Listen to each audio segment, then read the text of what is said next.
In a world where being a simp is a crime, George's timeline was one where a conviction for simping meant a lifetime sentence. But even with that knowledge, he willingly played the simp for someone he loved. Eventually, 3 of his ex-girlfriends teamed up to put him on trial, this simp tribunal. If convicted, he would be locked up for life, and they would each walk away with $50 million. If found not guilty, everything would flip. Chapter 1. George, your 3 ex-girlfriends have filed a joint report accusing you of being a simp. According to current law, you will stand trial before the Judgment Stone in Central Plaza. The commanding voice of the Judgment Stone echoed across the sky, booming over the entire city. Crowds surged toward the plaza, under the massive tribunal platform. Along with throngs of onlookers and gossip-hungry spectators stood my 3 exes. I looked at them with a doting smile and said, "If you needed money, why didn't you just tell me? $50 million is nothing to me." Gasps erupted from the crowd. He's still worried about whether they have money? Why even bother with the Judgment Stone? Just lock him up. If he's not a simp, I'll eat a pile of dog shit on live stream, someone whispered. It's been a while since anyone was accused by 3 exes at once, hasn't it? What kind of sentence does that get you? Another replied. I got this. I just graduated law school. According to the current Anti-Simp Act, the crime of simping is defined as a person driven by romantic intent upholds the supremacy of love over all else and continuously engages in bottomless, self-degrading, excessive acts of flattery or servitude to gain the affection of the target, even at the cost of their dignity, time, energy, or money. Note: simping cases fall under private complaints within romantic relationships. A case is only opened if one party reports the other. In other words, no report, no case. But once reported, the law must act. Now, per Article 404 of the Anti-Simp Act, if reported by one partner and found guilty, up to 3 years in prison, reporter receives $10 million. If reported by 2 partners and found guilty, 3 to 10 years in prison, each reporter gets $20 million. If reported by 3 or more partners and guilty, 10 to 20 years in prison, each reporter gets $50 million. The curious one asked again, what if the simp charge doesn't stick? The law student smirked. Then it all flips. The accusers go to jail, and the accused gets the money. Chapter 2. Hearing all this, my face remained unreadable, calm as still water. But my 3 ex-girlfriends, their gazes grew murky and conflicted, with hints of shame flickering in their eyes. Sensing their hesitation, the Judgment Stone's voice boomed once more. Once a trial begins, it cannot be interrupted. Are the 3 of you certain you wish to jointly accuse Mr. George? They exchanged glances, faces full of visible turmoil. After a long, agonizing silence, they nodded. The Judgment Stone declared, very well. The trial begins now. Chapter 3. The enforcers brought the first accuser, Alicia, up to the judgment stand. Alicia, my first love and childhood friend. She stood there in a custom-fitted French couture dress, her expression cool, her posture elegant and dignified. She sat gracefully on the bench before the Judgment Stone as the enforcers placed a memory extraction helmet on her head. Then I looked up at the giant screen in Central Plaza. Her memories had already begun to play. That year, I was just 4 when I was adopted by the Wong family. Mr. Wong took my hand, looked at Alicia, and said, Alicia, from now on, he's your little brother. That was the first time Alicia met me through her memory. What followed was a whirlwind of childhood fragments. Alicia and I grew up as inseparable childhood companions. She was my first crush, and I was her first passion. We stumbled into love clumsily and innocently, hearts full of youthful hope. Our parents saw it all, said nothing, but silently gave their blessing. After college, I joined the Wong group. The me in the memory was giddy with joy, thinking I was just steps away from marrying Alicia, like a golden retriever wagging its tail so hard it nearly passed out. But then the screen shifted. A man appeared, his brow furrowed with worry. Chapter 4. That man was Alicia's true love, Martin. He sat in an office, head bowed, apologizing to Alicia.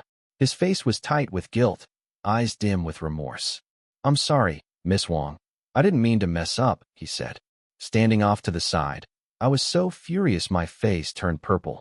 Clenching my jaw, I barked. Martin, these clients took me forever to win over.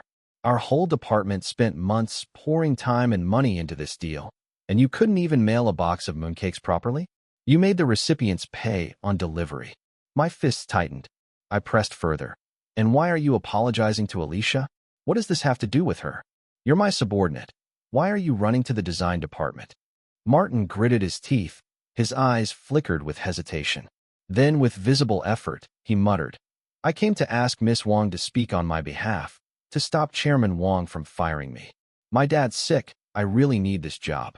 I snapped. I'm the one who wants you gone, not the chairman. You've been screwing up since day one. I do feel bad for your dad, but this is a company. We get paid for our value, not our excuses. Alicia cut in. Enough. She rolled her eyes and said with clear disdain, if months of your effort can be ruined by a few boxes of postage-due mooncakes, then you're useless, and your so-called hard work is worthless. We had never made our relationship public at the company. Business was business. But this was the first time Alicia spoke to me like that. She said, you should leave. I'll explain everything to my father myself. But in the end, not only was Martin not fired, he got transferred to the design department, promoted, and given a raise. He became my malicious subordinate. Chapter 5. After that fiasco, I exploded on Alicia the moment we got home. But she threw herself into my arms, chuckled softly, and said, so jealous, huh? Martin was my classmate in middle school. He's always been a bit clueless, clumsy too. You wouldn't believe it, but he used to trip and fall all the time back then. I was fuming. Wait a minute. You pay that much attention to him? Do you like him? Alicia's face darkened before I could finish. What are you saying? She snapped. Martin's father is a respected teacher. He helped a lot of underprivileged students finish school. It's because of Mr. Bai that I helped him. How could you even think that of me? My heart sank. I nodded and quickly backed down. I'm sorry, Alicia. I lost my temper. It's my fault. I shouldn't have doubted you. Chapter 6. The memory feed on the giant screen sped up. In a flash, 6 months had passed. Now Alicia and Martin stood on a deserted back road. Martin sighed. Sorry, Miss Wong. I didn't realize this hotel would be so remote. We can't even get a ride out of here. Alicia gave a faint smile. It's fine, she said, taking out her phone and calling me. Manager Wong, she said calmly. I'll send you my location. Find a way to send a car. As I watched, I realized this must have been during a business trip. Martin had booked a hotel way out in the middle of nowhere, and now they were stranded. Before I could respond on the phone, Martin shouted, Miss Wong, look, there's a motorcycle taxi. Without warning, he snatched Alicia's phone. No need to trouble Manager Wong with this kind of thing, he said, then promptly hung up on me. Grinning at Alicia, he added, Wong family princess, you've probably never ridden one of these, right?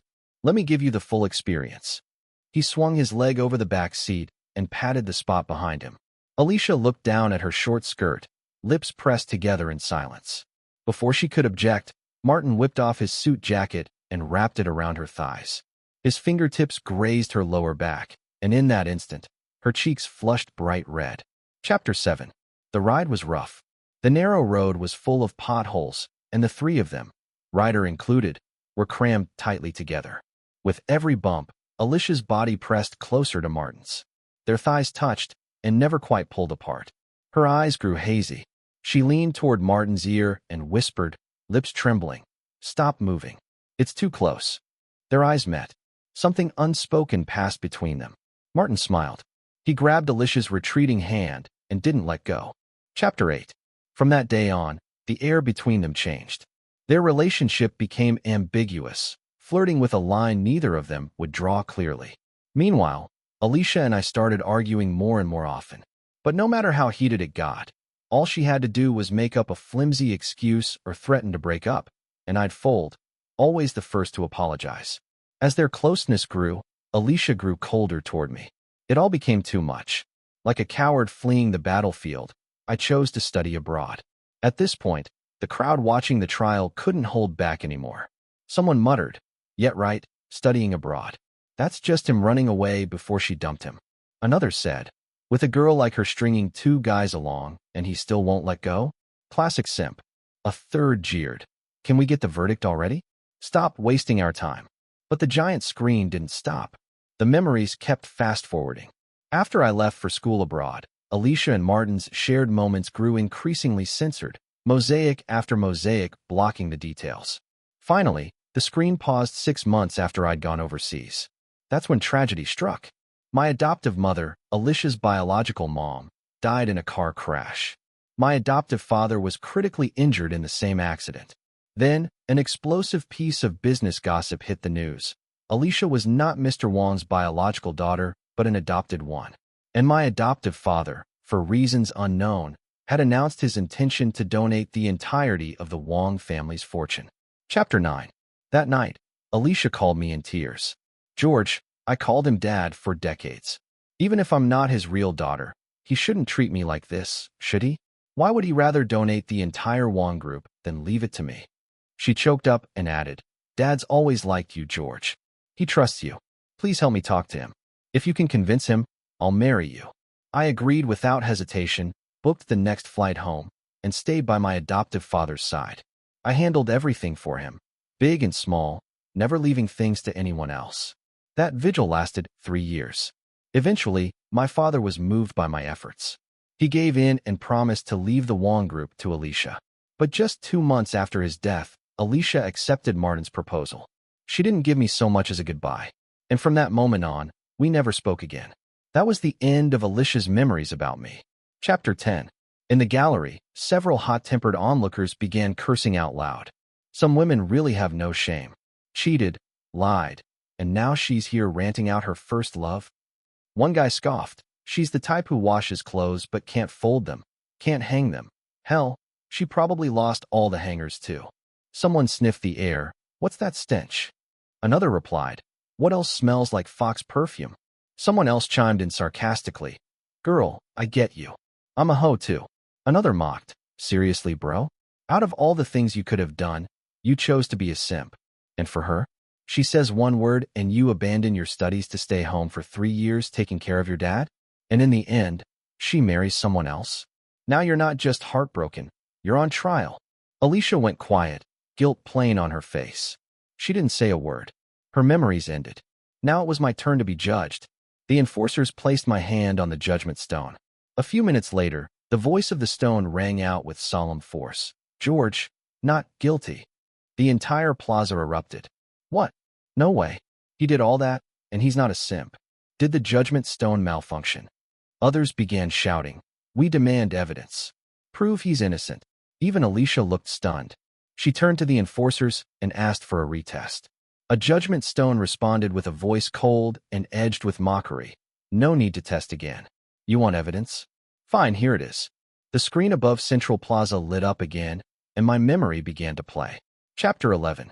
On screen, I was in the old Wong estate, taking a call. This was the moment Alicia and Martin, stranded on that deserted road, had called for help. Miss Wong, look. A motorcycle taxi. This kind of small issue isn't worth troubling Manager Wong. Before I could say a word, the call was cut. Then a man spoke off-screen. Son, we'd hoped Alicia would marry you and be your good wife. But she's just like her mother. No matter how much you give, it'll never be enough. In that brightly lit room, beside me sat a middle-aged man whose presence alone commanded silence. He was my legal adoptive father, but biologically my real father, Pablo. And Alicia, she wasn't really adopted. She was the child Jenny had back in her hometown with another man years ago.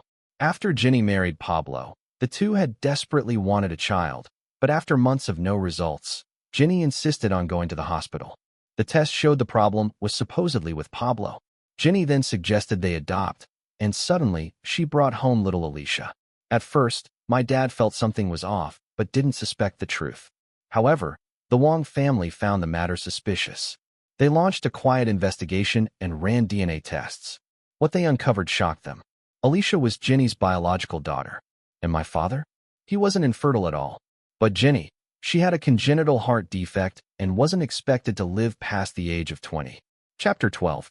When the Wong family discovered the truth, they demanded my dad divorce Jenny, but he refused. He knew that even if Jenny was at fault, the law wouldn't allow him to kick her out penniless, and he couldn't stand the idea of letting her walk away with a fortune built over generations of the Wong family's hard work. So divorce? Absolutely not. By his own words, My father is a man who holds grudges, a deeply obsessive person. When he realized he'd been betrayed, his rage consumed him, relentless, sleepless, until the humiliation and hatred forced him to construct the one way he could ever find peace. He would trap the woman who betrayed him in a carefully crafted illusion and let her watch it all collapse right when she thought she had it all. Only then, in complete despair, would she leave this world. So during his time abroad, he laid the groundwork, submitted the paperwork, made the contacts. 9 months later, I was born to a Chinese family overseas. 3 years after that, he brought me back to the Wang household, and the 20-year plan for revenge began. By now, he had already cleaned up most of the company's problems. A week ago, he told me everything. He said, "George, have you made up your mind?" Originally, if Alicia had behaved and if you still wanted her, I would have let her marry into the family. You'd run the Wang group and she'd support you as your wife. But now she's got no brains and no shame, worse than her mother. He flicked the ash off his cigarette, his disdain for Alicia practically dripping from his eyes.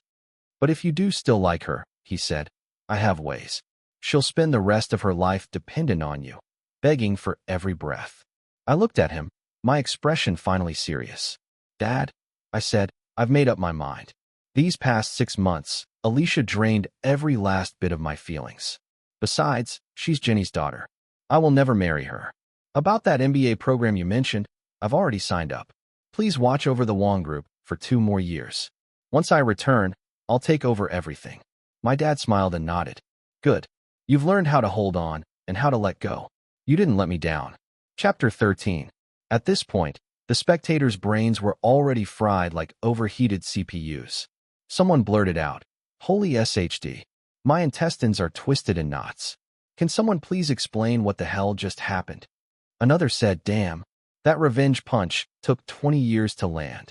Chairman Wang found out he got cheated on, left the country, had a son with another woman, raised George to be the heir, then waited for the perfect moment to boot Alicia and hand the company to his real son. That man is ice cold. Someone else asked, "But wait, why did the Wang group end up going to Alicia? Did George betray Pablo in the end?" Almost like the story was answering them directly, the big screen jumped ahead to the day I learned about my father's car accident and rushed home. On the way to the hospital, I kept wondering, was this another one of my father's schemes? But it didn't seem likely. If he had planned this, why wait so long to act? And sure enough, once I reached the VIP hospital ward, my suspicion was confirmed. The accident was real. When the truck hit, Jenny had thrown herself in front of my father. She died. My father, Pablo, was gravely injured. Chapter 14. After my father regained consciousness, he was still seriously injured, so he intended to have me take over the Wang Corporation early. I thought it over and declined. I'd only been studying for my master's in business information for 6 months. Taking control of the company at this stage would never win over the board. Besides, with my father gravely injured, all I wanted was to stay by his bedside every day and accompany him. So in the end, my father and I decided to liquidate all the commercial assets tied to the Wang Corporation. To avoid raising suspicion, we took 3 years to quietly hollow out the company, turning it into a shell and handing it over to Alicia. That day, Alicia was so happy she looked like a little kid. She didn't even notice the way I looked at her, as if I were looking at someone brainless. Even though I disappeared entirely from Alicia's memory afterward, I would still occasionally hear jokes about the Wang Corporation because Alicia had a ticking time bomb next to her.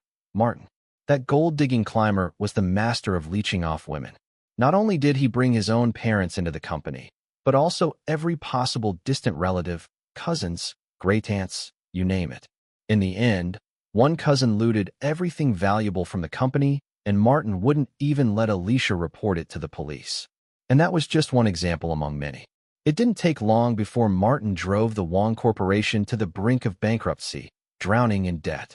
The reason Alicia reported me most likely was to try and get her hands on that $50 million to pay off the mess. Chapter 15. It wasn't until the central screen turned off that Alicia finally snapped back to reality. She jumped up, eyes full of shock and rage, as she shouted, "George, so everything was planned by you and Pablo? You two lied to me and my mom for so long. Disgusting and shameless. All men are trash. You'll both die miserable deaths. I let out a short laugh and said, "If we're talking about lies, it was your mom who lied first. You call that shameless? I call it a fair fight, just a magic duel, nothing more." As the crowd erupted in scolding voices, Alicia was escorted away by law enforcement, handcuffed. Meanwhile, my second ex-girlfriend sat calmly in the audience, sunglasses and a mask hiding her identity, as if none of this had anything to do with her. The reason she covered up so carefully was that she was none other than Willow, the breakout internet celebrity and trending actress of recent weeks. Only when officers invited her onto the stage did she finally take off her mask and sunglasses. With striking features, porcelain skin, and a curvaceous figure, she instantly stole the spotlight. In the audience, someone gasped, "Damn, Willow is gorgeous. Is it even fair to be that good-looking?" Someone even giggled and said, "Is it just me, or did the whole sky brighten when she took off her mask?" At that moment, an impatient male voice cut through the clamor. "Can we focus here? This woman's about to put her ex-boyfriend behind bars." The crowd fell silent. Then Willow's manager calmly countered, "Miss Liu is just doing what any law-abiding citizen should. Simpering is a criminal offense.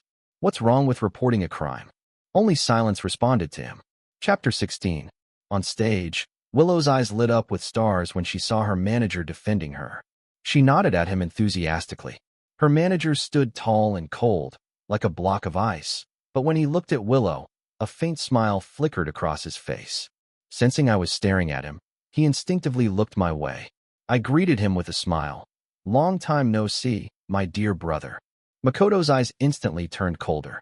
With a sneer, he turned his head and said, "I don't have a brother who buys houses and cars for his girlfriend, but wouldn't give me a dime when I was down, and then had the nerve to steal her from me. My biggest regret in life was ever calling you a brother." I stayed silent.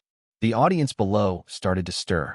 Someone said, "Ever heard the saying, 'Don't mess with your friend's girl'? I hate guys like that the most. Total scumbags." Another added, "I was starting to like George, but now I just want to laugh." Chapter 17. As the officers prepared to place the memory helmet on Willow, Makoto spoke coldly. "Honorable Judgment Stone, because Willow is a public figure, I'd like to formally request that her memories not be displayed publicly. Judgment Stone, all memories are treated equally before this tribunal. If you do not agree, you may waive the trial and go directly to prison." Makoto tried to speak again, but Willow gave a subtle shake of her head, signaling him to back off. Immediately, the giant screen in the central plaza lit up, showing the three of us sitting in a cafe. Makoto and I sat on one side of the table, with Willow seated opposite us. The atmosphere was incredibly awkward. This was the first time Makoto had brought me to meet his lifelong rival, who also happened to be his childhood friend, Willow. Back then, Willow wasn't a famous actress. She was just a waitress working in a local restaurant. Makoto laughed and said, "Bro, it's been over half a year since you broke up with Alicia. I get it, the last relationship hit you hard, but it's time to move on." He continued, "There are plenty of fish in the sea, no need to obsess over just one. Want me to set you up with someone? But take this as a lesson. Don't be a simp again like last time. Don't give your all without boundaries, or you'll end up broke and heartbroken again." That scene hit me hard. After my father's recent death and the chaos of managing his estate, I hadn't had time to tell Makoto the truth about Alicia. To him, it looked like I'd lost my job and gotten dumped, penniless and pathetic. Yet even in my downfall, this brother still stood by me. How could I not be moved? Still, with Willow present, I decided to delay telling him the truth. Chapter 18. Willow, sitting across from us, was quietly staring at Makoto in a daze. After a moment, she pressed her lips together as if summoning all her courage. "Makoto," she said softly, "I have something I want to tell you." Makoto blinked in surprise, then quickly cut her off. "Willow, I have something to say too. Let me go first. I've started seeing someone new. You know her too." A flicker of confusion crossed Willow's face, but she forced a smile and rolled her eyes. "Oh God, which poor soul decided to date you?" Makoto exhaled in relief. "Could you not always be so harsh? Can't you act a little more like a girl? It's your bestie, Maria. She's way gentler than you." Willow's tone turned mocking. "Maria? Isn't she trying to break into acting now? The entertainment industry is a mess. Aren't you afraid she'll run off with someone else once she gets famous?" Makoto frowned. Can you for once hope something good happens for me? I'm her manager now. I keep an eye on her. Where could she run to? And even if she did run, wouldn't that just mean I bagged someone else's girl first? At that, I frowned slightly, and the hope in Willow's eyes visibly dimmed. Makoto took a sip of coffee and casually said, "So, what were you going to say earlier?" Willow rested her cheek on one hand, shaking her head with a teasing smile. "I was going to say your handsome friend here. Is he single? Can I have him as my boyfriend?" Chapter 19. Makoto burst out laughing. "No way. George isn't like me. He's an idiot. Got scammed out of everything in his last relationship. He's got no money right now, so forget about looting any gold from him." His words began to grate on me. I stirred my coffee and turned to Willow. "I heard from Makoto that your lunar birthday is August." Willow finally tore her gaze away from Makoto and looked at me, tilting her head. "Yeah, it is." "What?" I smiled. "No reason. That's my birthday too. Seems like fate." I looked into her eyes and paused. Then I continued. "So how about we try it? Like you said, let's date and see how it goes." She nodded. "Sure, let's give it a shot." As Willow and I chatted, Makoto's face grew more and more tense. His brows knitted, his voice turned colder. "Willow, are you seriously thinking about getting with George?" When Willow confirmed it, he turned to me. "George, Willow's not the one for you. If you ignore my warning, you'll regret it later." When I didn't respond, he stood up and left. The memory footage shifted. The onlookers in the square began whispering. "Come on, even a blind man can see Willow's into Makoto. George's simpering is just embarrassing now." Another added, "Makoto may be blunt, but at least he cares. He's been trying to talk sense into George the whole time." And someone else chimed in, "Having a brother like that and still stealing his girl? This is literally a real-life farmer and the snake situation." But then a quieter voice said, "Something doesn't feel right. I can't quite put my finger on it. Let's keep watching." Chapter 20. The footage began to fast forward. I started spending money on Willow like crazy. Willow wanted to enter the entertainment industry, so I used my own funds to open a talent agency just for her, paving the way to her stardom. Ever since Makoto found out about my financial situation from Willow, he had been constantly messaging me, warning me not to spend money on her, telling me that simps always end up with nothing. But the version of me in the footage turned a deaf ear and spent money like water. To be fair, she did have some skills. With her stunning looks, she quickly gained some fame in the entertainment world, soon even surpassing Makoto's girlfriend, Maria. During this time, Makoto kept trying to meet with me, but I was too busy handling Willow's affairs and didn't have the time. Eventually, he cornered me outside my house, and I had no choice but to let him in. Chapter 21. Makoto looked around the standalone villa I lived in, his expression dark. He frowned and said, "Looks like the Wong family didn't leave you empty-handed after all. I thought you were flat broke when you left. I even considered helping you out. Turns out I was just being sentimental." I smiled but said nothing. Realizing his tone was a bit too bitter, Makoto forced a smile and said, "I was just worried about you, bro. You've been spending everything on Willow. I heard you're even planning to buy her a house." I nodded. "That's the plan." Makoto snapped, "Are you out of your damn mind? I've been your brother for years, and you never gave me anything valuable. Now you're buying a house for a girl you've known for less than 6 months. You'd rather be a simp and buy a house for your girlfriend than help your own brother? This isn't even a handout. It's an investment. There's ROI, you get that." I frowned. "Dude, Willow's my girlfriend. What does your girlfriend have to do with me?" He gritted his teeth and shouted, "You're such a simp. You deserve to lose everything to a woman." Then he stormed out and slammed the door. Chapter 22. A few months later, I really did buy Willow a house. But her attitude toward me remained cold. At the contract signing, even with a mask on, you could tell she was annoyed, constantly texting on her phone. The sales lady thought we were arguing because I wasn't planning to put Willow's name on the title, but when I paid in full and had the deed written in Willow's name only, her expression became indescribable. I acted like I didn't notice. I simply took the purchase contract and tucked it away. That evening, I took Willow to a luxury brand's gala dinner. At check-in, we bumped into Makoto and Maria, being turned away by security. Makoto was red-faced, yelling at the staff, while people passing by kept glancing at him and Maria. Rumor had it that Maria's agency had told her to attend this event, but when they got to the Garden Hotel, they found her name wasn't even on the guest list. Willow's eyes flickered, and in a rare display of softness, she pleaded, "George, can you find a way to get Makoto and Maria inside?" I nodded and made a call to the event organizer. Not long after, the organizer himself came out to greet us. I introduced Willow to him, and the men politely said it was a pleasure to meet her. Before the small talk even finished, Willow pointed at Makoto and said, "They're my friends. Could you let them in too?" The organizer glanced at me discreetly, and I gave a small nod. Catching the signal, he smiled and said, "If they're friends of Miss Liu, of course they're welcome." Chapter 23. At that moment, Makoto's brows were furrowed with 1,000 tangled thoughts. He probably never imagined that the ugly duckling he once looked down on had now stepped into high society, the very venue he and Maria had to beg to enter. Willow walked in without even needing an invitation. Makoto's gaze couldn't help but fixate on Willow, now sparkling under the lights. For the first time, he realized how regal and graceful Willow looked when dressed to the nines, able to carry herself effortlessly among top-tier elites. All the cameras in the venue were snapping pictures of Willow. She had become the center of attention. And I, with my arm around her shoulders, smiled with unrestrained pride. Makoto, on the other hand, was getting completely snubbed. People wouldn't even accept the business cards he handed out. In contrast to Willow's elegance, Maria seemed plain and unremarkable.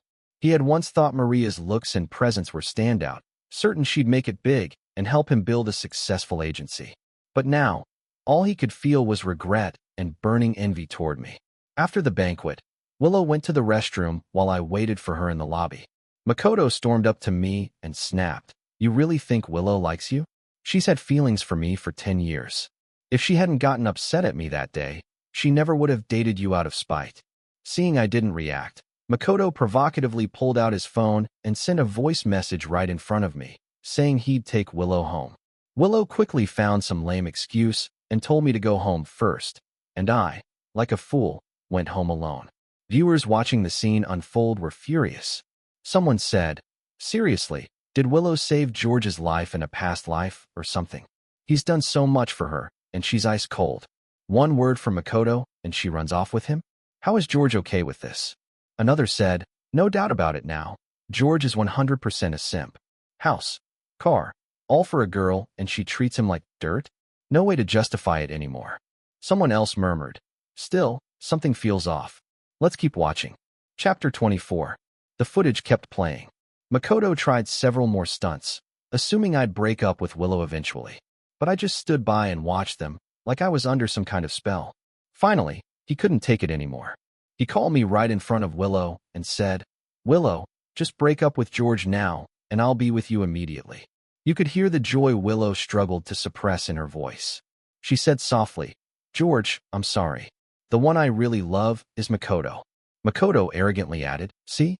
I told you, George, you're a brain-dead simp. You deserve to be used by a woman." Then he hung up. The last scene from Willow's memory showed Maria breaking up with Makoto. I signed Maria under my own company and then shelved her career. Makoto was so enraged he called me. "Willow likes me, and you retaliate by stealing Maria from me? Fine, just wait for the lawsuit." Later, Willow sued me, claiming the contract terms were unfair, but the court dismissed the case. And with that, Willow's memory playback ended. Chapter 25. Someone in the audience said, "No wonder Willow didn't flinch when Alicia was arrested.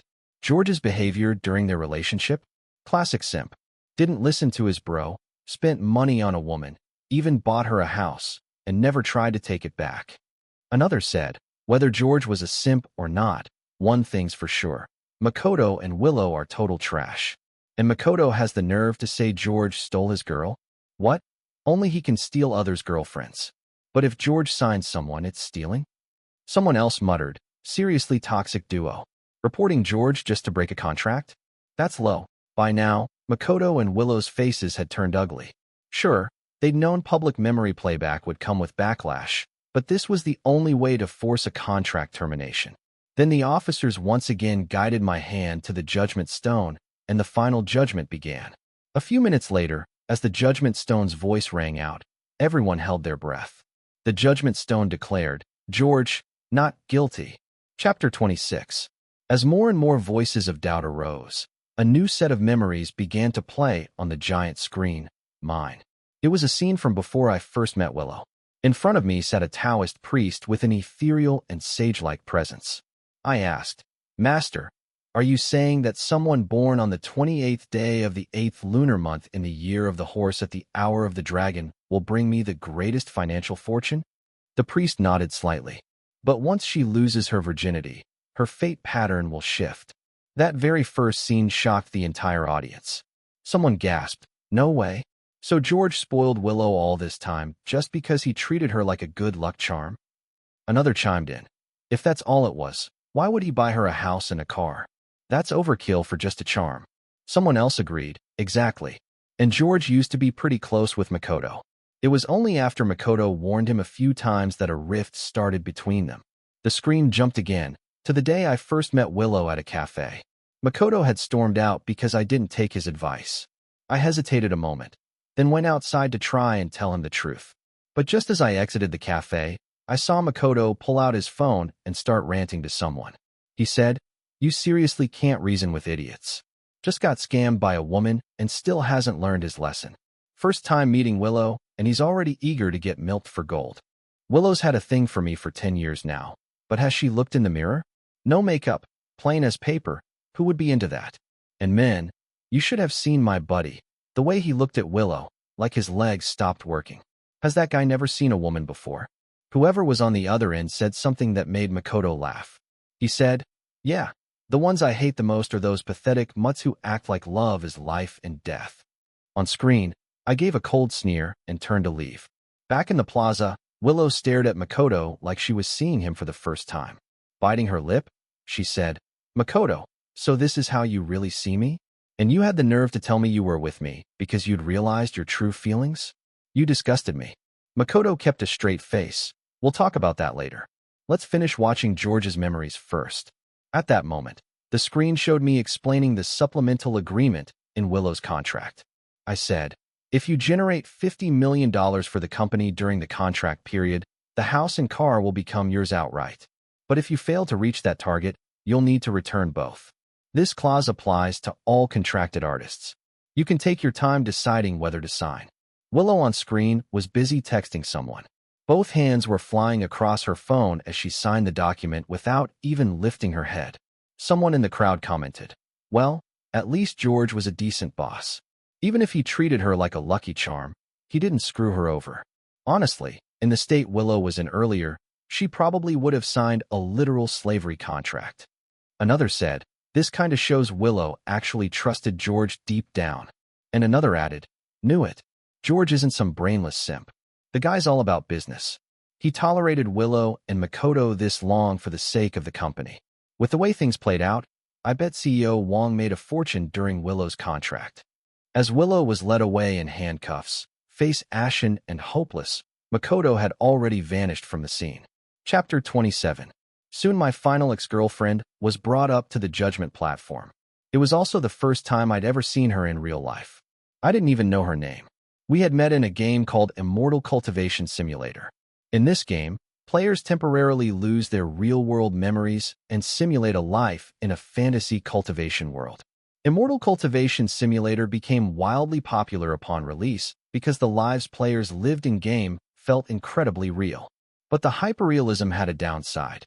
If you committed simpering behavior in-game and got reported, it could still lead to a sentence in real life. That said, it was still a game, so the Judgment Stone would apply more lenient standards based on context. After the final ex-girlfriend, Sophia, put on the memory helmet, the screen lit up with imagery from the fantasy world.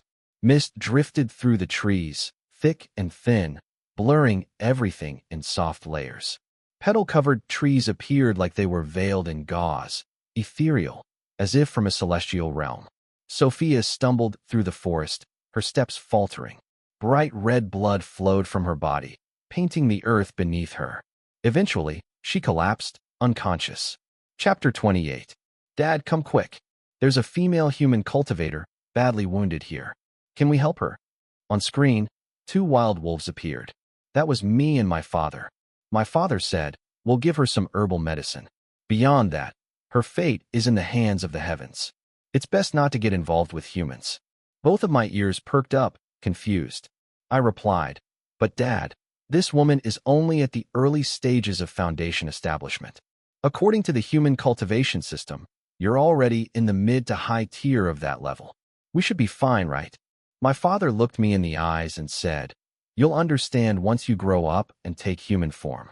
Humans are the most terrifying beings in this world." Maybe Sophia heard our voices. Her survival instinct kicked in, and she regained consciousness for a moment. She trembled as she spoke. "Please, help me." In the end, my kind-hearted father brought her back to our home. Sophia's injuries were severe. She remained unconscious for the first 2 years.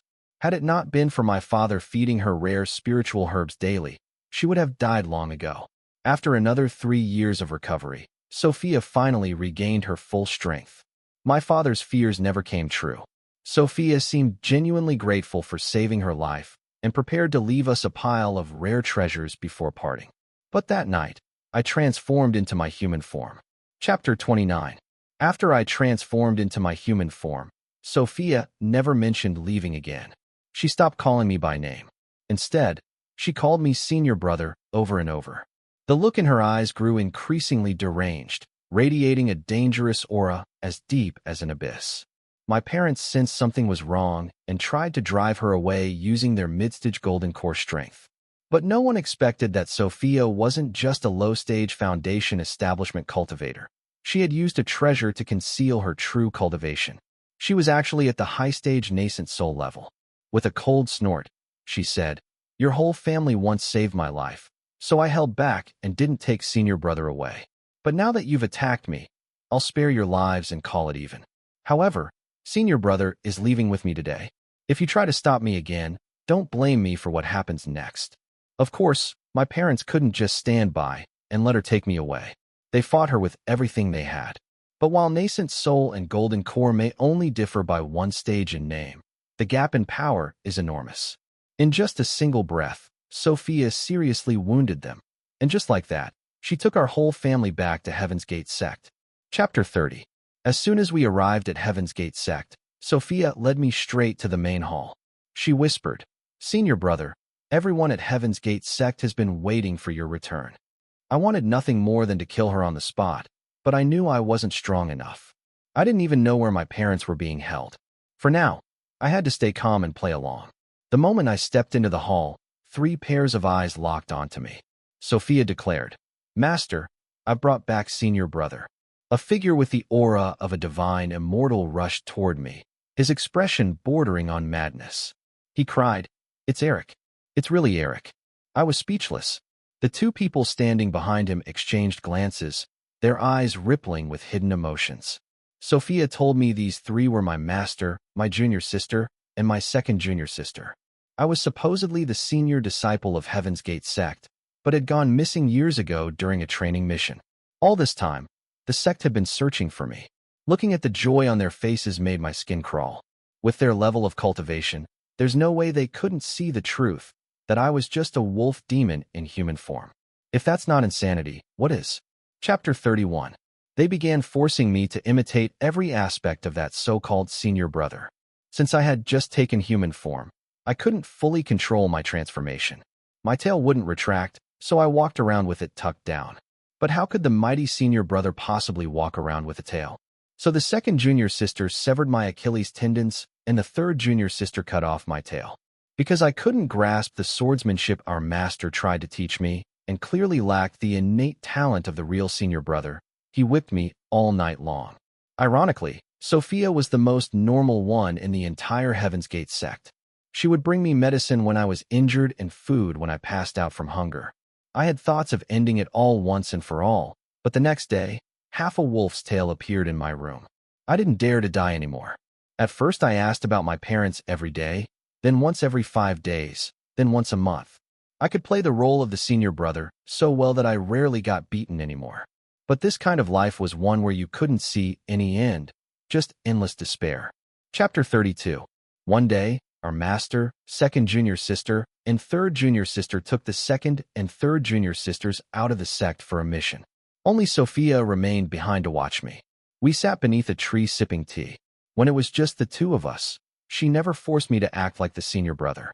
Those moments were the only freedom I had. Suddenly, a white flash darted past. Before we could react, a terrifying, world-shattering blast of spiritual energy surged towards Sophia. A flicker of hesitation passed through my eyes, but just for a moment. I rushed in front of Sophia and used my body to block the fatal strike. "George!" A desperate cry rang out. I looked toward the voice. It was my father. Despair filled his eyes. He said, "George, your mother gave up her demon core to help me break through just so we could come save you. Why? Why would you protect her?" I said, "Dad, I'm sorry." I tried to wipe the tears from his eyes, but I couldn't lift my hand anymore. A flash of golden light swept across the screen. Sophia's memory ended there. Chapter 33. Someone asked, was George brainwashed? Why the hell would he take a fatal blow for Sophia in the end? Another muttered, "If you want to make me cry, don't try the family angle. If there's no twist coming, just convict him already. I've had enough of this simp crap." After watching Sophia's memory, it felt like I had been dragged back into that same pit of despair. Hundreds of raging flames burned in my chest. I placed my hand on the judgment stone. A few minutes later, the judgment stone's solemn voice rang out again. "George, not guilty." Sophia's eyes burned with hatred. She snapped, "Impossible. That simp risked his life for me." I looked at her, eyes full of pure loathing. I said, "Then open those damn dog eyes of yours and take a good look at what really happened." After that, the central screen lit up with my memory. Chapter 34. This time, the memory picked up right from the moment my father attacked Sophia. That second of hesitation? It was because a hidden system prompt had appeared before my eyes. "You are the reincarnation of the heavenly emperor of the North Star. Upon death in this life, your divine power will fully awaken." That's why I stepped in front of Sophia, without a second to die. The golden light. That was the celestial anomaly triggered by my transformation into the heavenly emperor of the North Star, and with a mere flick of my finger, Sophia's soul was instantly obliterated. She vaporized into nothing. That's where Sophia's memory had ended, but my revenge was only just beginning. Chapter 35. That night, my master, second junior sister, and third junior sister returned. Seeing that I wasn't cultivating, my master didn't even speak. He just whipped me without hesitation. At this time, I whipped him into pieces. Second junior sister got off a bit easier. She had once cut off my tail, so I gave her 4 clean slices, top, bottom, left, and right. Third junior sister had severed my Achilles tendons, so I shattered every one of her spiritual veins and stabbed her heart until it looked like a wasp's nest. The entire scene was beyond bloody. The Judgment Stone even thoughtfully labeled the footage with an 18+ warning. The crowd watching erupted with satisfaction. Someone shouted, "That was cathartic as hell. Serves them right. All 3 of those lunatics deserved it." Another added, "Knew it. George never let us down." By now it was dusk. The day was nearly over. The solemn voice once again echoed across the city skies. "Judgment Stone. This tribunal hereby announces that in the case of Alicia, Willow, and Sophia jointly accusing George of simping, the plaintiffs have lost. According to Article 404 of the Anti-Simp Law, Alicia, Willow, and Sophia are each sentenced to 20 years in prison. No appeal allowed. The accused, George, is awarded $150 million in compensation immediately. Law enforcement handed me a check for the full amount. I waved the check in the air and said, "With this prize money, I will establish an anti-simp foundation. One that regularly funds trips for single men to experience the vastness of the world, to see the warmth and coldness of human nature, and to shed the illusion of female idealization. Brothers, stop deluding yourselves. Stop begging for affection. Never be a simp. Spend your time and money where it truly matters. Become a man of integrity, one who lives for himself and dares to enjoy life."